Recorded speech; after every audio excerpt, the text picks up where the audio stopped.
Sandy Drainage Improvement. This is the SDIC June 23rd board meeting. This is a follow-up from our earlier budget discussion to continue our dialogue around the Portland Metro levy system and the SDIC 20-year CIP. Just for the record, Tom Hansel is present. Ken Anderton. Ken Anderton is present. Kenny Stephenson. Kenny Stephenson present. So we are in quorum. This meeting is being recorded, as we all see on the note. And is there any public comment? Is that typical, just for the record, or is there any public comment, Emily? Nope. Okay, just we're in session. Bill, I'm going to turn it over to you just to continue this discussion. Great. Yeah, thanks. Hopefully all of you received a copy of the materials that we put together ahead of this meeting. I'm not going to read that verbatim. Hopefully you've had a chance to scan through it.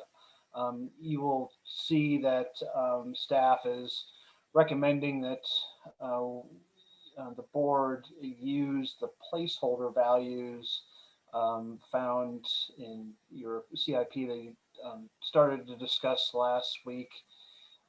And just to highlight that there are 5 bullets as a reference to why we feel that particular recommendation is solid. And recall from your last meeting, before I jump into those, you had asked us to consider 3 different options. One is to remove the PMLS project from the CIP. The second is to keep a placeholder value with a footnote describing the uncertainty, and third, to change the single value that you see in each year to a range. We feel that the middle one, the placeholder value, is an appropriate approach, and for the following reasons: the numbers you see in the 5-year CIP represents kind of a mid-level estimate for those numbers. You can see the range can go anywhere from 450,000 to 1.5 million, depending on what type of cost allocation the districts eventually select. As Casey has pointed out before, your board is in a strong financial position and can accommodate any point in that range that I just mentioned. The allocation method, and this is something Colin and others can provide more detail on, but it's considered a hybrid of the kind of the core allocation options that were originally considered, and so it covers both costs related to sort of the geography of where the projects are located, but also incorporates it's a function of the property values behind the entire levy system, not just in SDIC.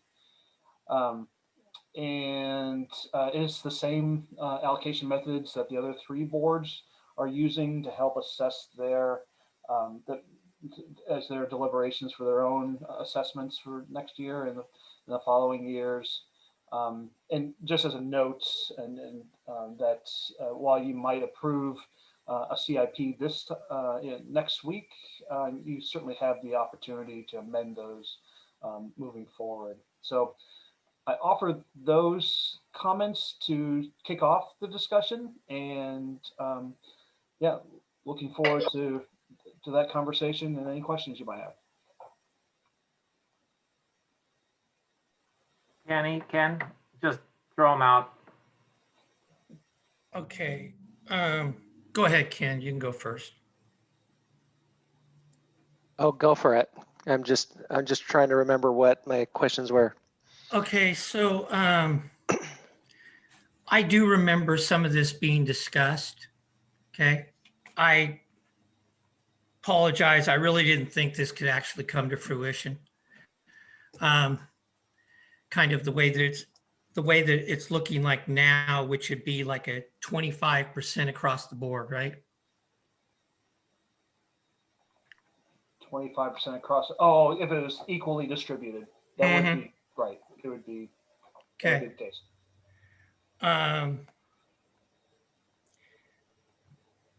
That would be a real problem for Sandy.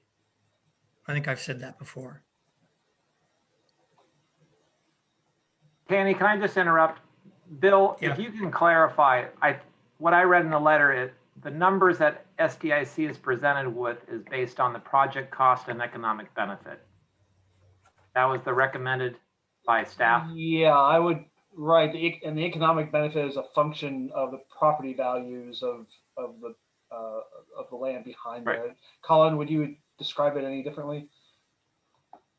It's and actually maybe I'll just kick it to Mark, but sorry for the runaround, but it's a little more complex and it's what the core utilizes. And before Mark gives the actual really a placeholder for capital planning purposes, I do want to emphasize that we are working on a plan to have a facilitated conversation with all 4 of the districts about this allocation.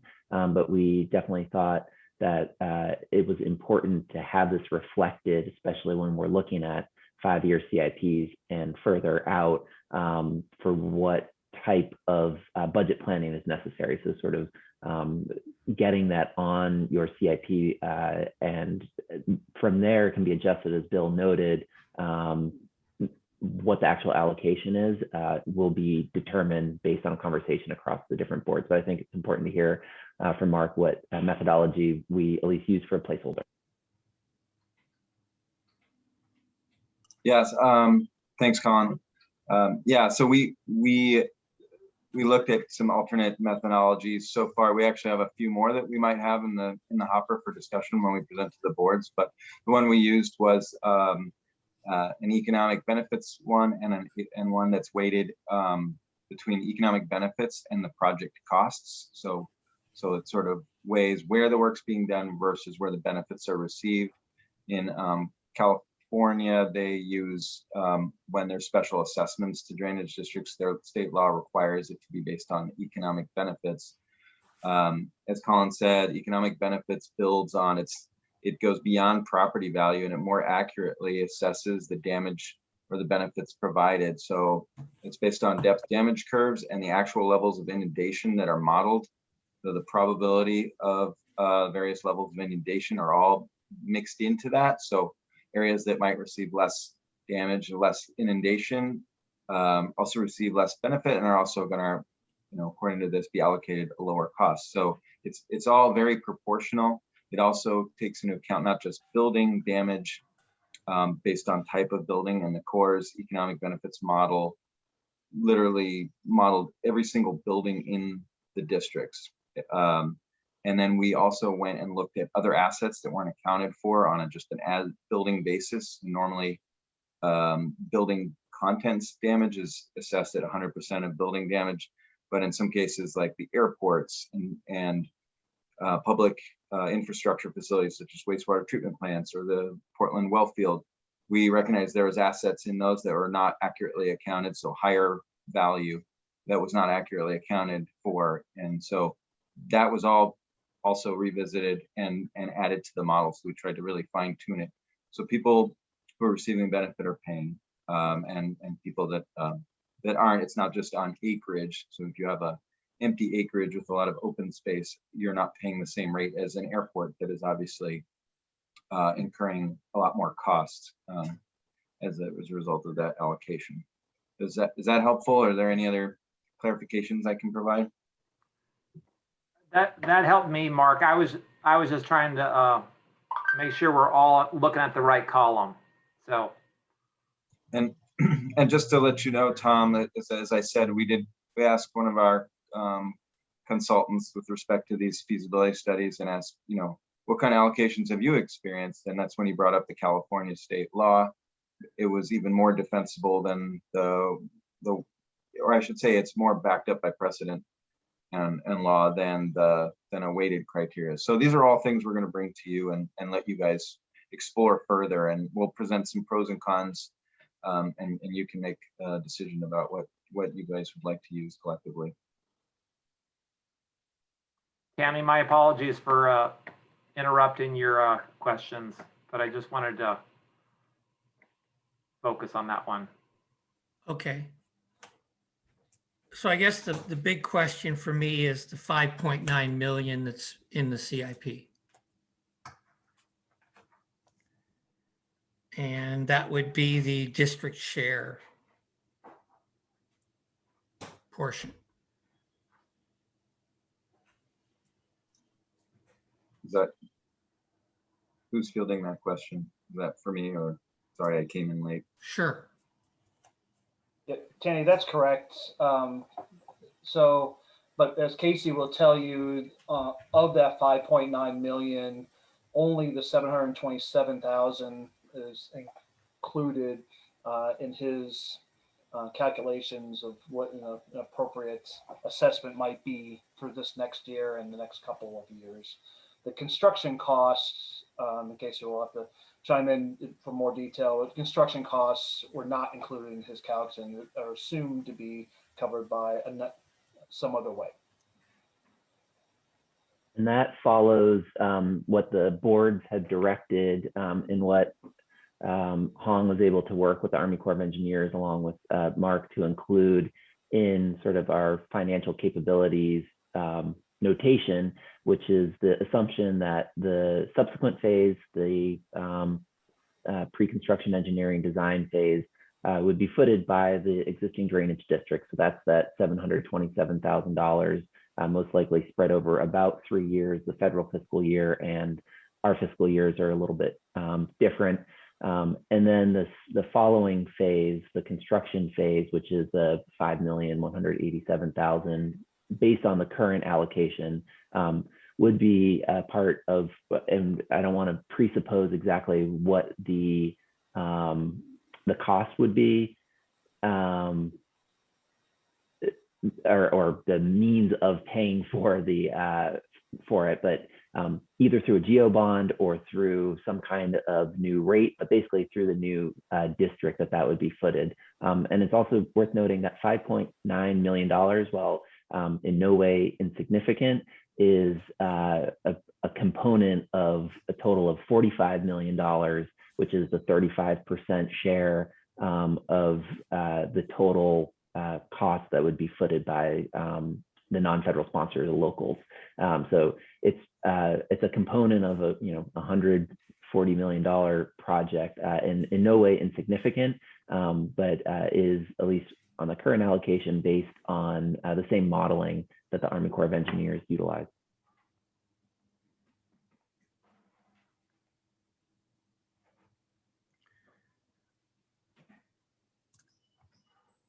Okay, so Sandy's construction estimate is the 5.1. Is that what you're saying? Based on the current allocation, which has not been adopted across the boards. I'm more comfortable calling it a placeholder at this time. Perfect. Rather than an estimate.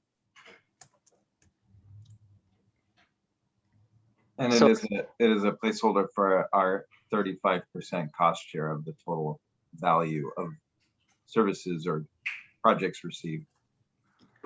So the 5.187 on there, that's based on the 25%, so that if a different percentage is chosen, that goes up or down. So Mark would have to chime in here, but I believe that 5.187 number reflects the 12% number for SDIC. That's in the second to last column over to the right on page 3 of 4 in your PDF attachment. So yes, And- it could go up and down depending on which way the allocation, the 4 drainage districts decide on what a consensus allocation would be. Does that answer your question, Ken? Yeah, I think so. And for the geo bond aspects, we may be looking to the broader realm of Multnomah County inside the UGB to cover some of those. But again, all decisions that need to be teed up and discussed and decided by the 4 existing boards and the new board. So that percentage could be spread beyond the current districts, I guess is what I'm trying to tell you.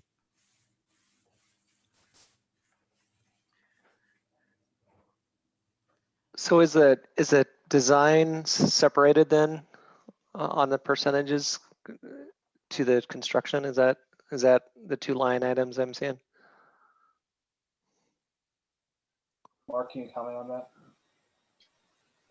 Sorry, I was just trying to, the design, there are two placeholders. One is for TED, or the design phase, and one is for the construction phase, which will be, hopefully 3 or 4 of those out. And each one's based on the allocation method, same allocation method? Correct.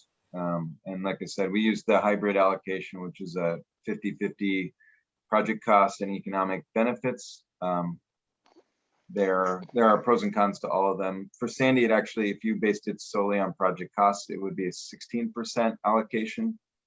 If you did it based on economic benefit, it'd be 7%. And so this hybrid one sort of splits the difference, averages it out, but it's pretty close to the project costs. So it's fairly equitable for SDIC. Actually, more beneficial than basing it now on actual project costs. So I have a question on our authority organized under ORS. Are we able to assess our landowners for improvements outside of our boundaries? I'm okay with the 12%, but I'm still concerned that we are teeing this up as the Portland Metropolitan Levy System.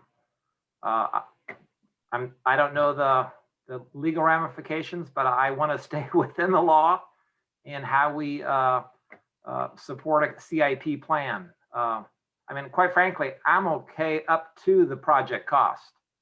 I'm on board with that. So I'm more about the messaging.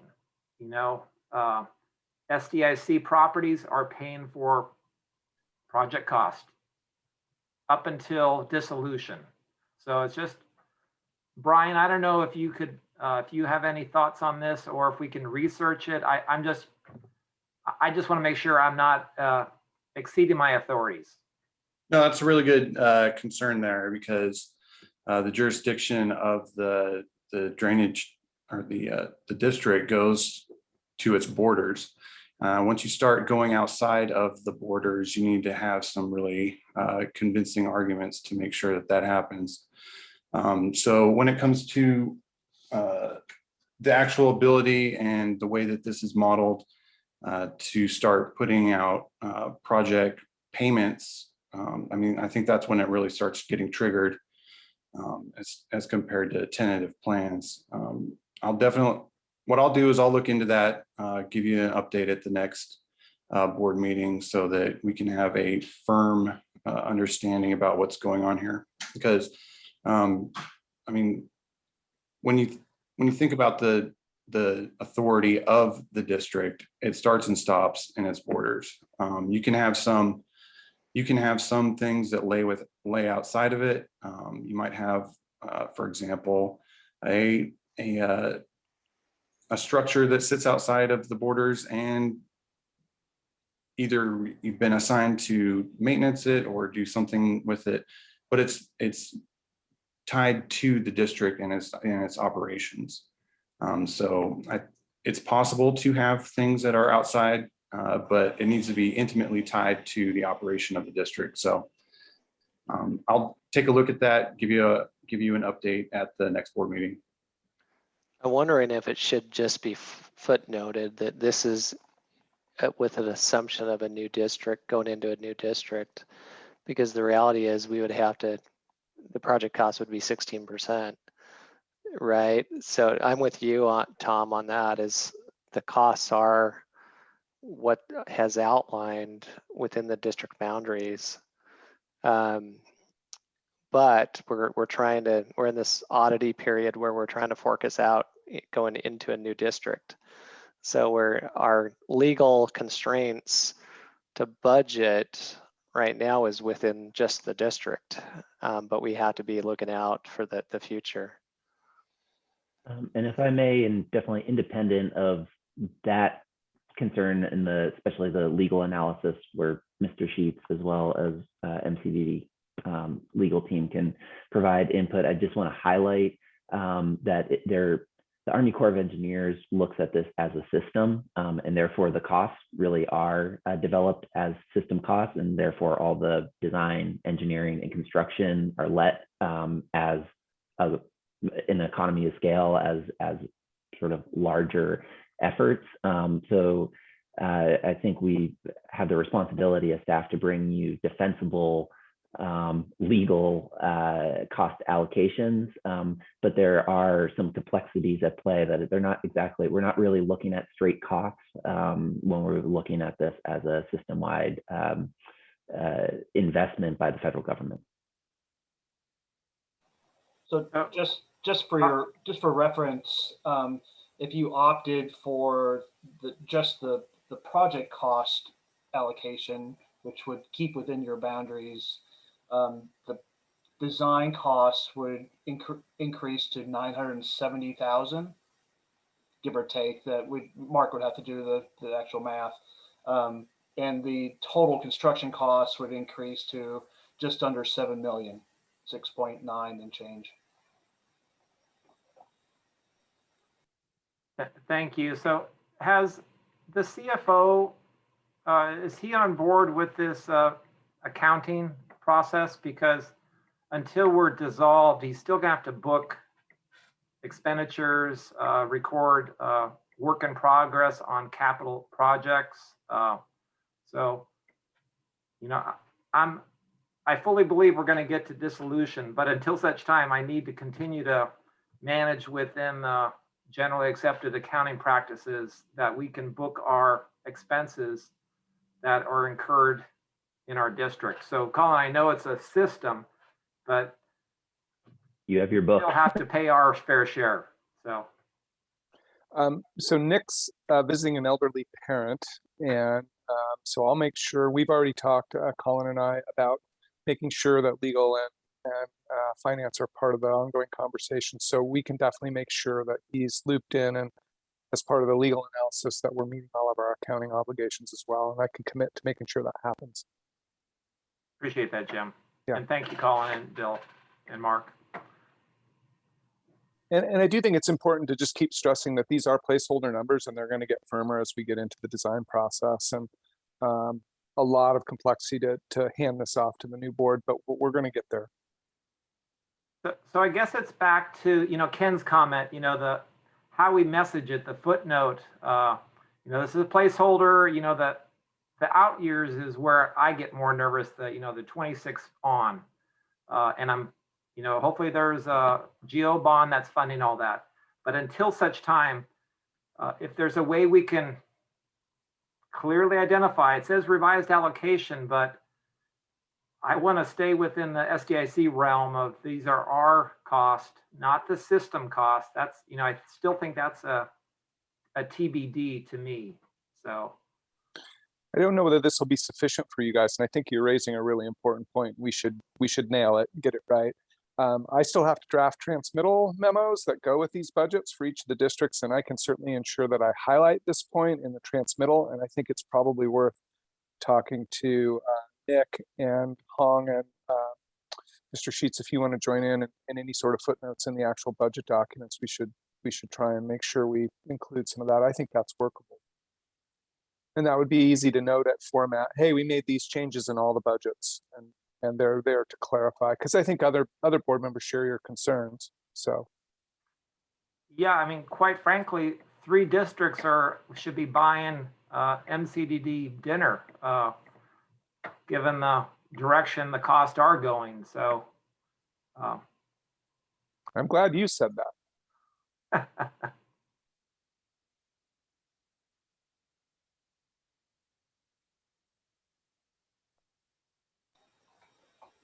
So besides a potential footnote and maybe a comment in Jim's introductory letter, you have some sense on how you feel about the numbers that are presented, or want to modify them at all? I'm trying to figure out what the best way to present you information next Tuesday when you have hopefully your final version. Ken, I'm just gonna let you make any comments you have in regards to Bill's question, and then we'll go to Tanny, and then I'll finish up.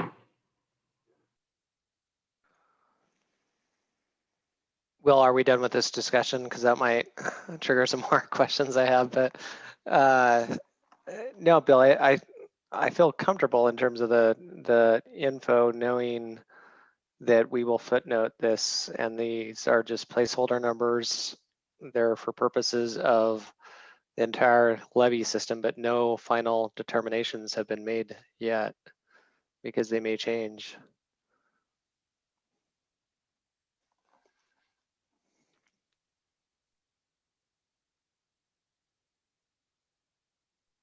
Tanny? Is that me? Yeah, I mean, we can footnote them. I'd rather that they were on a different version of the CIP than this one, possibly. I don't know. I think, one of the things is how this is going to get served up publicly is going to be a real interesting conversation. Got to keep in mind, this is East County. And they think they're going to be paying for something in Portland. And if we do anything to indicate that or anything to show that, we'd all better move.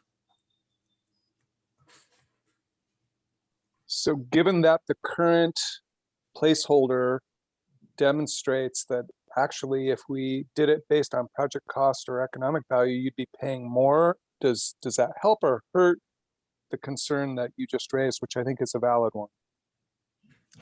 Well, I think it could be more, I've never been sold on the all in the family approach. Call me Archie Bunker, I don't know, but I'm just trying to get my head around it and making sure that, publicly it's not going to be a real disaster. But if the numbers are higher, the numbers are higher. It's the way it is.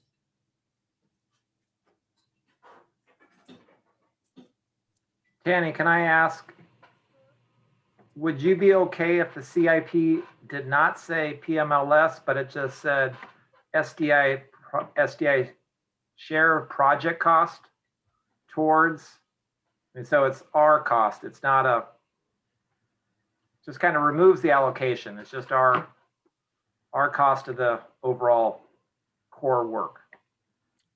Yeah, that would probably be okay. And considering, by and large, we don't have to really build in cash for this. We don't have to have the cash for it until 26. Right.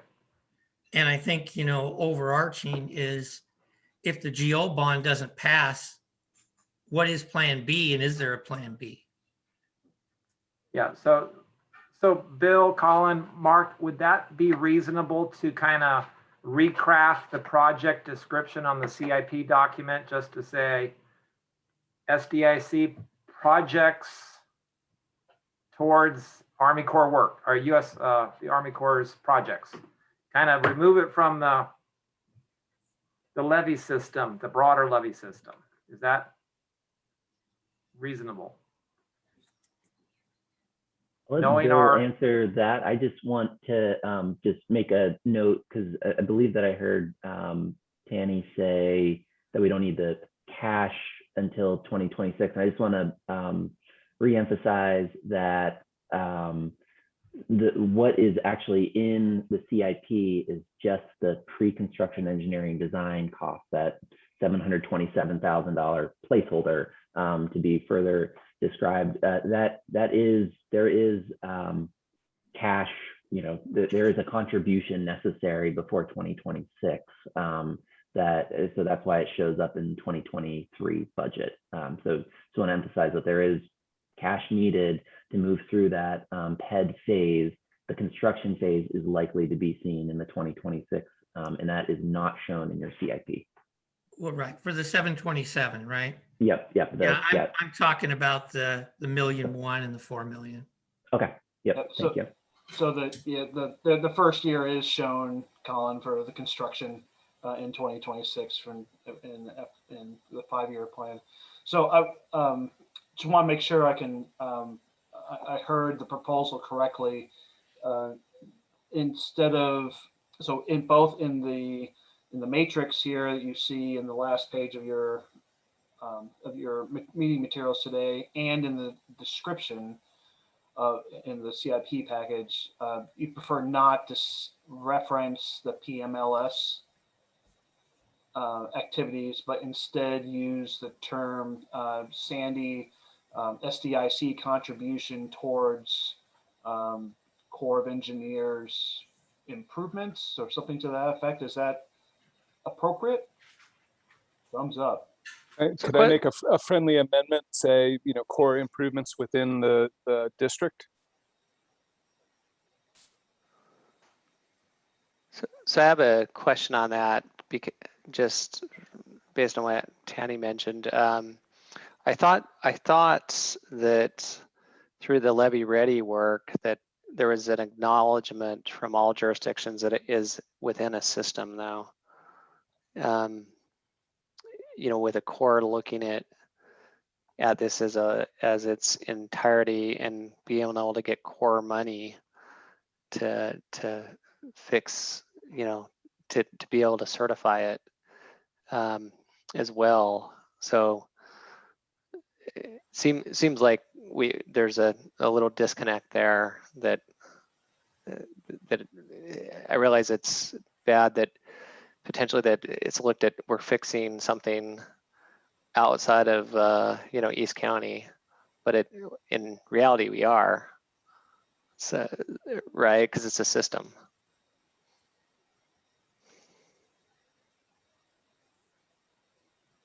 Yeah, I appreciate that, Ken. I guess I'm still kind of needing Brian's interpretation. I just need to know what I'm authorized to support. I know, and Brian, perhaps you can look at prior associations that it was identified as a system, but I still need to understand what our authority is to map out a 10-year CIP.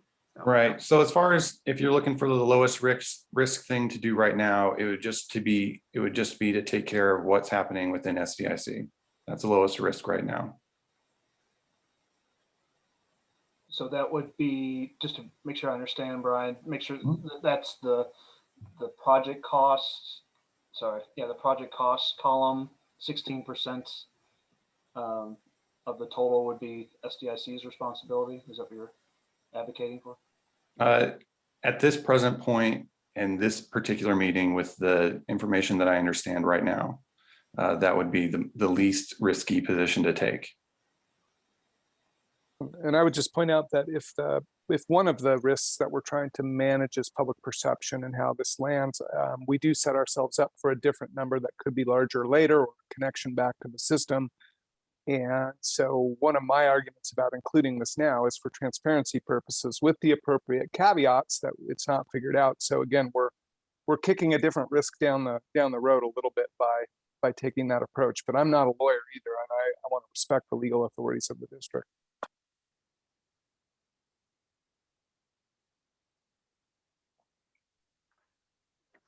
So I'm also thinking about the presentation with the format. Ken, I know you wear another hat with MCDD. Are you willing to share kind of a perception of how MCD might take our posture, or is that, and you don't have to answer, that's fine. No, I think MCDD recognizes that there's, sensitivities to making sure that, since SDIC is in a strong financial position, that the landowners aren't overcharged, and there's not a perception of them being overcharged for any allocation and any future costs. And so there's an understanding that there needs to be fairness in all those decisions. And I think people recognize that. It's it's not a new thing. And so, that I haven't talked to my board members, but I think just in hearing for, prior discussions that, there'll be concerns, and especially as we get down to the nitty gritty of the details as it gets closer to merging the districts.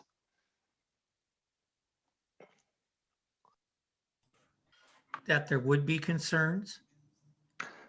There's going to be concerns as to how rates are set going into the new district, how allocations, costs, and from the SDIC, I'm talking about SDIC landowners not wanting to be overcharged. And there's an understanding from MC2D board members that yes, there needs to be a fair allocation. And there's going to be, but as that gets into more complexity, as you start getting down to actually doing it and getting into the allocation, that's where the challenges come in terms of trying to interpret what is fair. Does that make sense? It does, but I just want to say, the discussion about coming in whole and who's paying for what, this has gone on for many years. Yeah, and all I've heard, Tanny, is that echoed on the other side. Yeah. So being on both sides of the one side on SDIC, one side on MCD, I haven't heard anyone that has contradicted that notion. So it's been something that was wrote in actually early on and into the early IGAs. Yeah. Okay. So Just in terms of my meetings with board members across all the districts, it's the concerns are very similar to the ones you're raising, Dan, from everyone. So I'll just make a proposal that until we get a legal opinion and really till the formats meet and have a discussion, I'm inclined to just leave it at the project cost and communicate it. Those are SDIC's project costs towards the larger system needs until such time the model changes or we get more information. It's a minor sum, but I think for simplification, Tanny made a great identification that it is East County, and I think as long as we stay in our lanes, we're representing SDIC. I feel best there until such time as there's a larger system that we are contributing towards. That's kind of where I think I'd like to see it go, but that's one person. So then just for clarity from the staff standpoint, maybe Mark, you should go. I just want to make sure we understand so that when we bring you revised materials prior to format that we get it right. And Casey, I don't know whether you would have any concerns about changing budgets or whether we would need to conform other budgets to be consistent with this. So just a couple of thoughts to make sure we can deliver. And this is Mark. Apologize, my camera also seems to not be working. But to answer, I wanted to add this to, because I think it kind of bears mentioning if it's, at least if it's not implied already. The economic benefits in SDIC are unique compared with the other three districts. The other three districts have several scenarios that drive that economic benefit to link the three districts together more so than SDIC. So it seems obvious that the 16% project cost allocation is obviously proportional to the exact expenditures within the project, but so is the economic benefit, because there's no scenario in which we derive benefit that has anything to do with, say, an interaction between MCDD East or East and SDIC. So that 7% is purely SDIC economic benefits. So I just wanted to make that clear. Whereas in the other districts, there is more interplay because of the cross levy failures I have to double check, but I don't believe there's no cross levy failures that were modeled that then got modeled into the economic benefits. So that's just for your consideration, and we can talk about it more when we present to the boards, but just wanted to make that apparent. I think you could argue that on SDIC's system, though, it protects some of the most critical infrastructure in the state of Oregon with all the power infrastructure that comes through the massive Bonneville Power Administration substation, Pacific Core substation, and PG's Blue Lake substation, as well as Williams natural gas, the main natural gas pipeline into the Portland metro area. So it's got a lot of, if you can imagine that infrastructure gets taken out, it wipes out our power grid, our fuel grid, and so it's the SDIC from, as I said, on the SDI seat, provides a massive amount of critical infrastructure protection for its section of the levy. So I don't know how that got captured in the economic benefit, but it is a huge economic benefit for the region. Yeah, absolutely. And I think the core team did try to, I mean, they certainly were aware of those major infrastructure components and tried to capture those. In some cases, we were able to capture those threshold amounts. In some cases, like the high power transmission lines and substations, we did look at, try to get all that information from willing actors, and we did reach out to PGE and Bonneville and Pacific Core to the extent that we were able to capture the best available information. We did, and so some of that is built into there. It could still be underrepresented, and I looked at core policy, and those economic benefits models can be revisited or updated every 3 years. So there's still an opportunity to update it. If we choose to, we can request the core up, continue to refine it. But we did our best to capture that critical infrastructure. Over.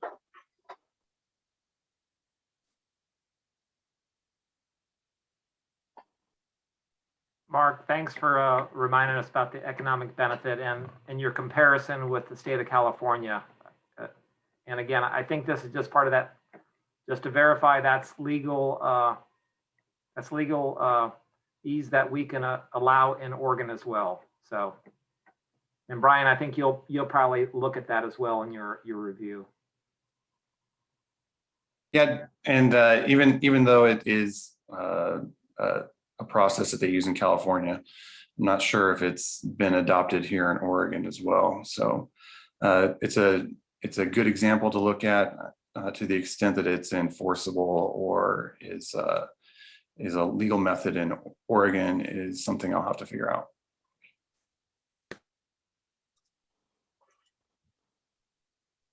Sure, and I can, if you need more information on that, Brian, I'm happy to follow up with you. Oh, great, thank you.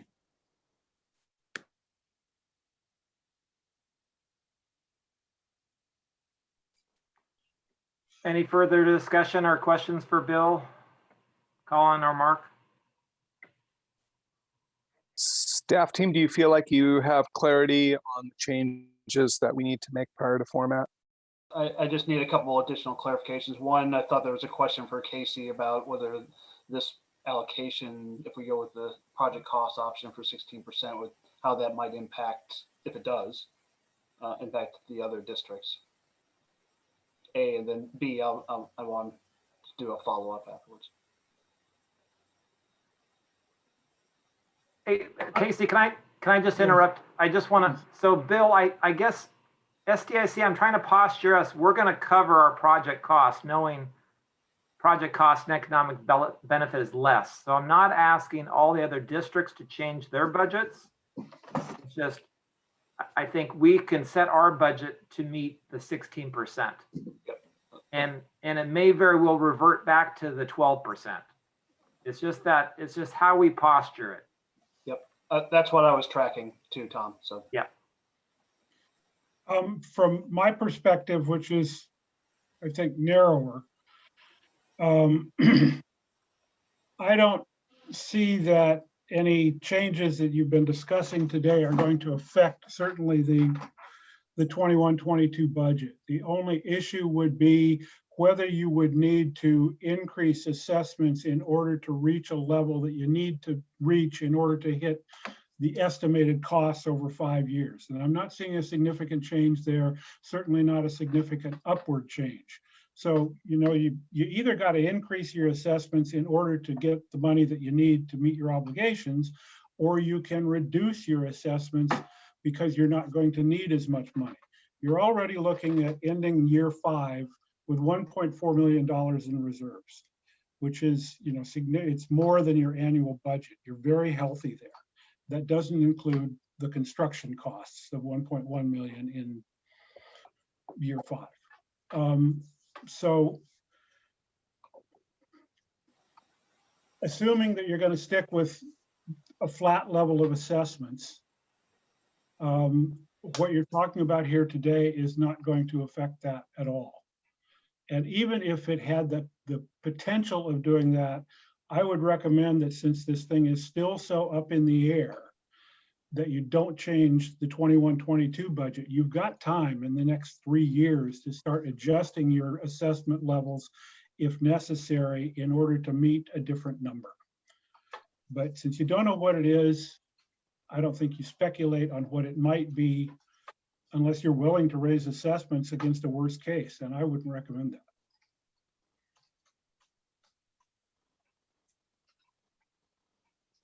Well said, Casey. I agree. I think we're okay for the next fiscal year, and I'm not too worried about the out years. We even have financing vehicles we could always pursue at a later time. So I hope MCDD staff can support us in this effort. I know it's going to be in the messaging to the format. I'm just feeling a little unease with my authority. So I feel I'm well in my authority staying with project cost until, the legal minds say, Tom, let it loose. You're good for, you're good for the system. And if that's the approach, then we'll take that approach. But right now, I'm just nervous to present that case. So with that in mind, we'll present your CIP on Tuesday, representing the 16% cost allocation for both design and construction. I'll remove any reference to the PMLS as you advised, and instead use the term similar to core USACE improvements or the core improvements, and with respect to SDIC contributions. That'd be great, Bill. Can I just get a pulse from Ken and Tanny? Thumbs up if you're on board with this. Okay. And then, Bill, can you please get this revised table to us before it goes out in the agenda packet, so we can provide comment before it goes public? Yeah, I'm gonna have a conditional yes. I need to look to Mark and Colin to help me get the numbers right. But if all goes well, maybe we can get it out by. And I don't know with Emily when she was intending to send out the full packet. I don't know if anyone can lip read what Casey may have said. Sorry, I was Good or bad? Okay. I was just saying you got to run that by Emily too, as to when she's going to get the packet out, or maybe it goes out in pieces. I don't know. We can send it separately. I hear the business need, which is you guys would like to see how these changes look as early as we can get them to you, and certainly before you have to talk about them in public at a format meeting. So our commitment to you is to move as quickly as we can, and while still being accurate. And then the other commitment that I wanted to remind you about is once these are all adopted, there will be a transmittal cover, and I'll come up with some language that I can share with Mr. Sheets and Ms. Hong about, to make sure that I've got the transmittal language correct that says, hey, some of these CIP numbers are likely to change a little bit. So you can have that comfort as well. Great, thank you, appreciate that.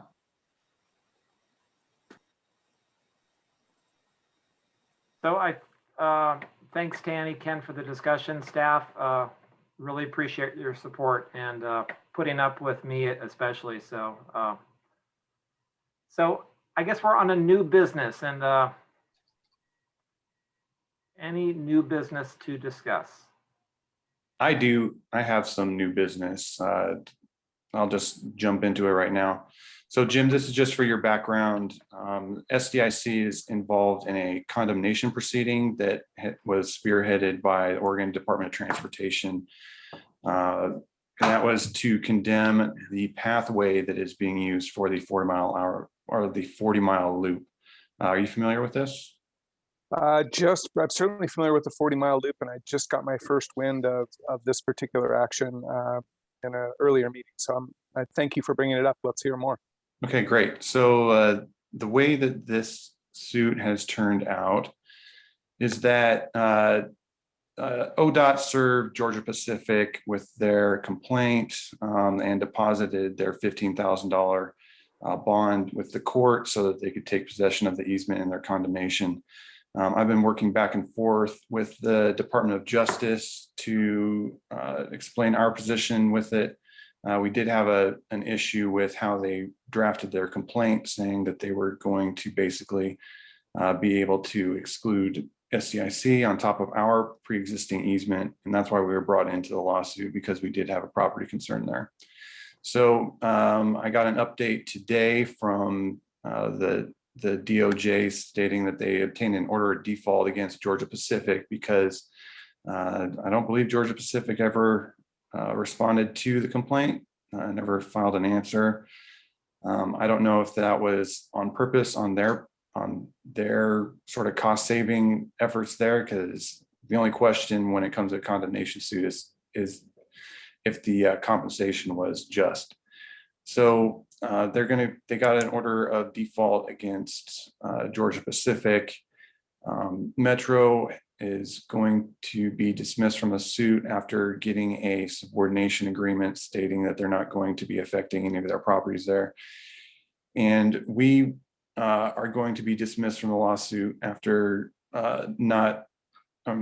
after we explained to them exactly what was going on with our concerns for priority with the easement. So given that they haven't compensated us at all, involved us in any sort of discussions about obtaining any sort of priority, and that this also won't be decided on the merits, getting dismissed from this lawsuit will keep our priority intact and won't affect our easements. So that's where we're at with that. And I haven't seen the order of dismissal yet. Haven't been served a copy of that, but that's what was communicated to me. So it looks like SDIC will be going along with the 40-mile loop project as approved, and we will still maintain our easement priority for flood control and levee maintenance. Well, thank you for defending access to those facilities. I'm grateful for that. Yep. I want to make sure that that everybody has the ability to keep their properties flood free. And I mean, just comparing that with the multi-use path, I think there's a higher priority to make sure that we stay high and dry in a flooding event. So I think most people would agree with you. Thank you. Yep, my pleasure. So, and that's the only update I have, unless anybody has any questions. All right, thank you. Well done, Brian. Thank you so much.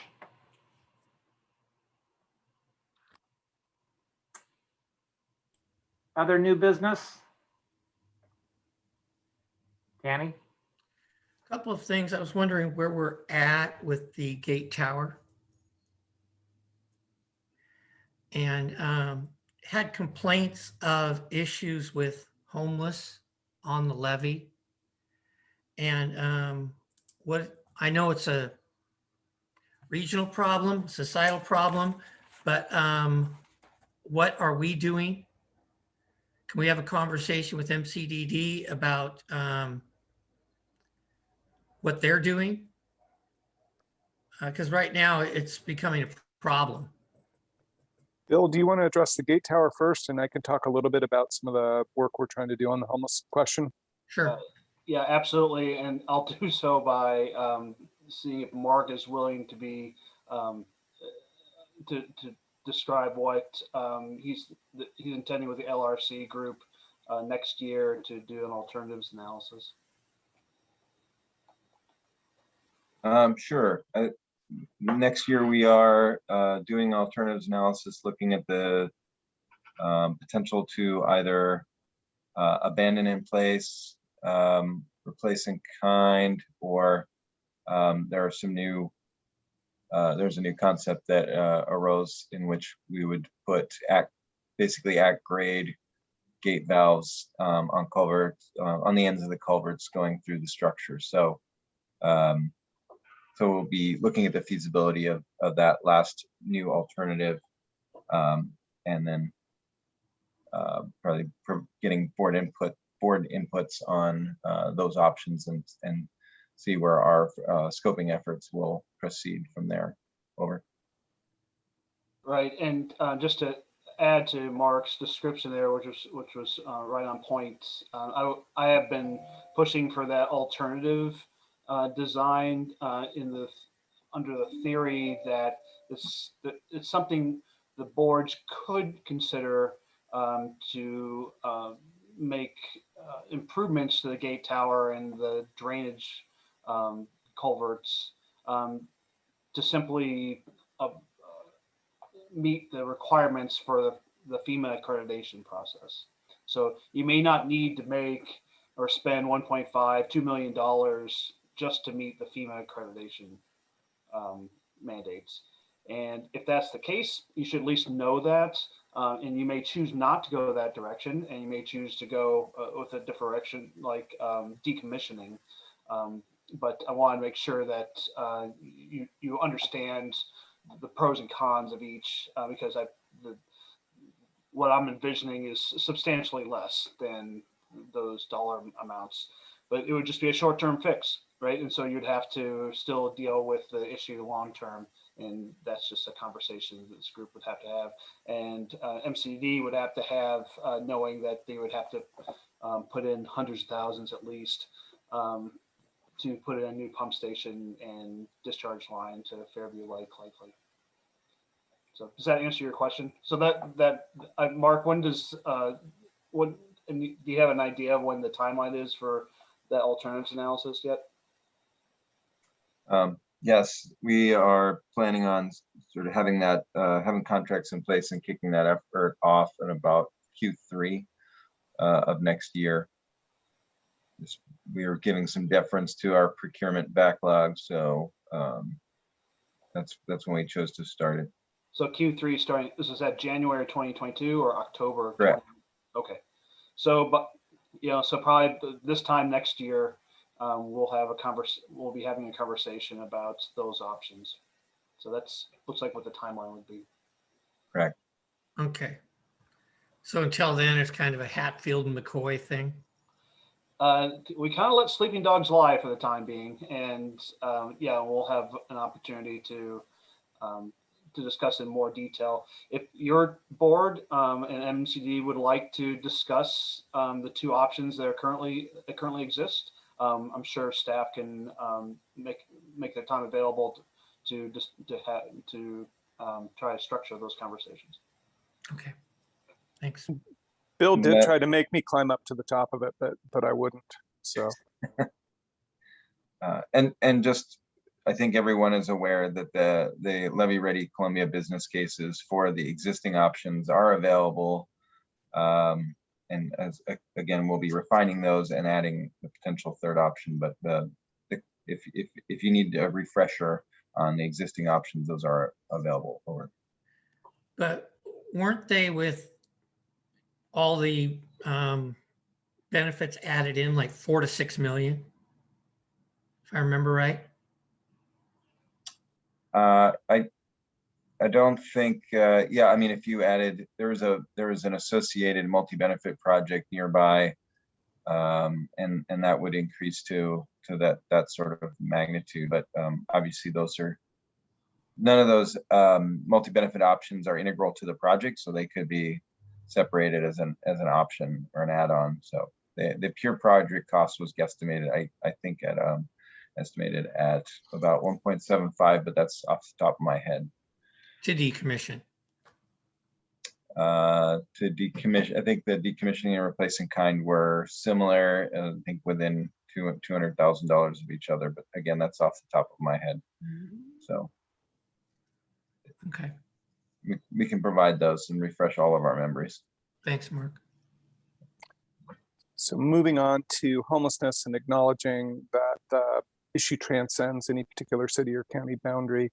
The progress that I'm seeing is we have the attention of the appropriate City of Portland bureaus who are really quite experienced at trying to wrangle some of these things. So we have a meeting the second week of July. We're actually going to get together with all the appropriate bureaus that need access, plus the team that is responsible for sweeping camps and cleaning them up. And our objective is to ensure that we have a shared plan and probably some joint site visits to develop an initial access and security plan for all of our facilities so that we can get the vehicles that are blocking access out of the way and design gates or Jersey barriers or eco barriers or other ways that we can maintain access. And then longer term, we'll be working with our legal team and others to really define what our authorities are on our properties and where we might be able to reach agreements with those who have property that impacts us to see if we can't clarify who's responsible for taking action when we're trying to address these challenges. I really want to stress that that I think we can have access to all of our key facilities by the rainy season, but the total cleanup and removal of all the camps is probably going to take longer than that. So the initial focus is really ensuring we can operate and maintain our facilities, and I think we're going to make good progress on that. And my former colleagues at the city, I think, appreciate the circumstances that we're in and have stepped up to try and help us. But it won't be a total solution probably for another year or so as the Metro Regional Homeless Services dollars begin to flow and the backlog of camp cleanups gets taken care of post-COVID. So if I could, I'll just append to what Jim's already offered there. Currently, we work with local law enforcement as well as with our contract behavioral health specialists to connect with those that community. I will tell you that while the Portland Police Bureau has not been as proactive, I would say, in addressing some of the camps, the Multnomah County Sheriff's Office, on the other hand, has been willing to reach out to those camps more directly. Now, from what I understand, they just have a handful of staff, 3 or 4 staff in their sheriff's office that are focused on this topic. But we have used them in many occasions to move individual campers along, and it's been effective in many places. But the problem is much bigger than just 1 or 2 camps, as you well know. And so the good news is that the sheriff's office does a lot of work out in the East County area, as opposed to in the city of Portland. And so we already have good relationships with them, as well as been working for almost up to 2 years now with our behavioral health specialist who connects with those folks ahead of time. And even much before law enforcement gets involved. So it's a very slow process. I can believe they may be starting to have some issues out in East County. Once the area around Pump Station 4 is cleared in the fall, if that's if Jim's timeline is serves as comes to fruition, those folks will spread somewhere else, and it's quite possible they go east. So we'll have to deal with it as it comes, and yeah, that's our current approach. Okay, I guess I'll just say I appreciate that, Bill. It just seems like we put some money in last year for outreach, And it seems like after we did that, the problem got worse. And it might just be the initial impact of it, but I mean, like, we have businesses out there putting up electric fences next to the levee because of the people that are on the levee, they're trying to keep them off of their property. And you got the 40-mile trail. And I'm just afraid something bad's going to happen to somebody on that trail and we're going to get roped into it. And I don't know, and then we tell people how important these levees are. And then you go drive out there. I know it's not your guys' fault, but it's like, man, we're going to have to do something.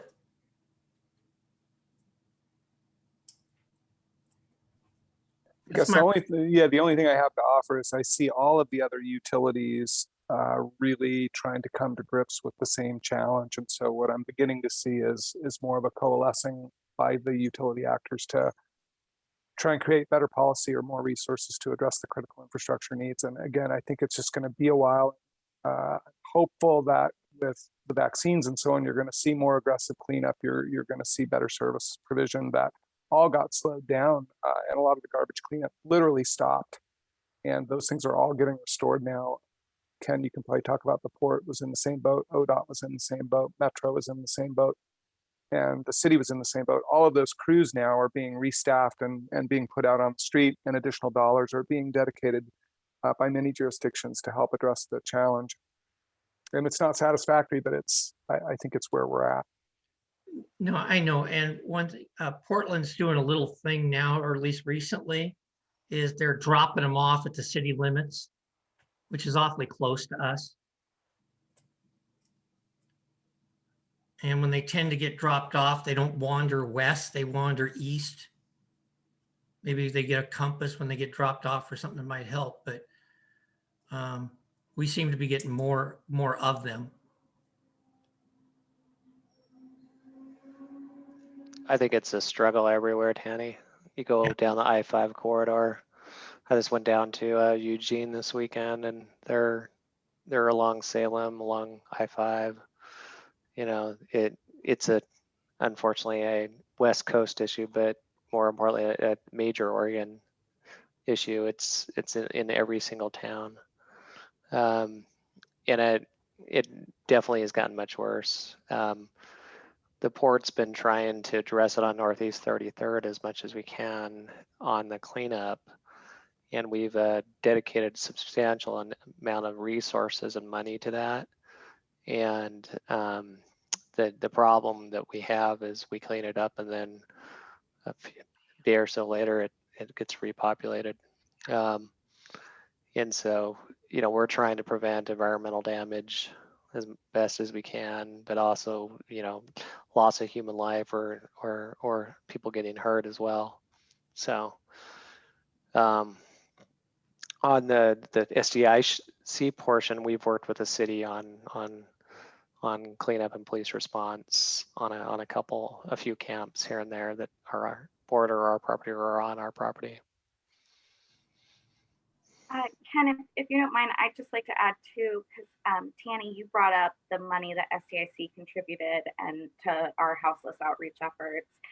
And I just wanted to add that, you know, that program was working really well before the pandemic. And I think we actually really hit on a solution that was both compassionate and started to help us get where we needed so that we could do our operations and our crew wasn't, you know, having to interface with folks that they're not trained and shouldn't have to interface with. Unfortunately, the pandemic has just changed that landscape tremendously. So, you know, as we come out of this pandemic and the community grapples with this stuff, I still am hopeful that we hit on something that was working relatively well when you didn't have these massive encampments and cities that weren't moving people. I think we can get back there, but as Jim pointed out, it's going to take some time. But I do think, you know, what we landed on was starting to work. So hopefully we can get back there. And I think just from my perspective, what I've noticed for some work that I do personally and with this, you're dealing with more of them and they are much more aggressive than what they've been in the past.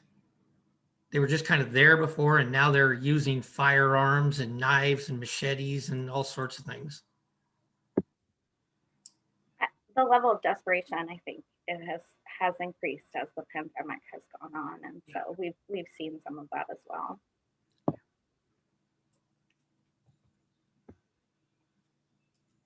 I just want to make sure that bring up this example. When we've heard of scenarios that Tana, you just referenced, the agencies coordinate with each other to make sure that we stay clear of those areas and make sure law enforcement is involved. I'm thinking of a time out near Company Lake where both the port and us were informed about some gunfire in the area, and we had law enforcement out there pretty quick. But both our operations and Ken's group were in pretty frequent communication to make sure that our staffs were safe during that time.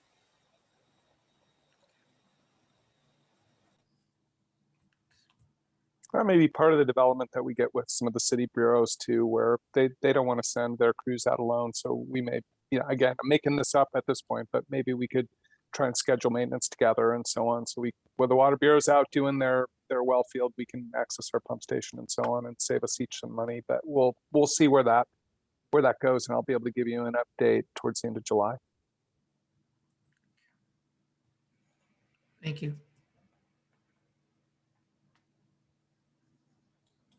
Thanks, Tanny. Any other new business? Hearing none. Again, thank you, staff, for your presentations and helping us through the CIP. With that, I think we will adjourn the SDIC board meeting today. Have a great afternoon. Thank you, Mr. Chair. Sorry, everyone, about my camera. I'll go figure out what happened. Yeah, it just wasn't the same, Jim. Maybe it's better for you all, actually. I don't know. And you all know about the excessive heat warnings, I know. Please take care. See you guys.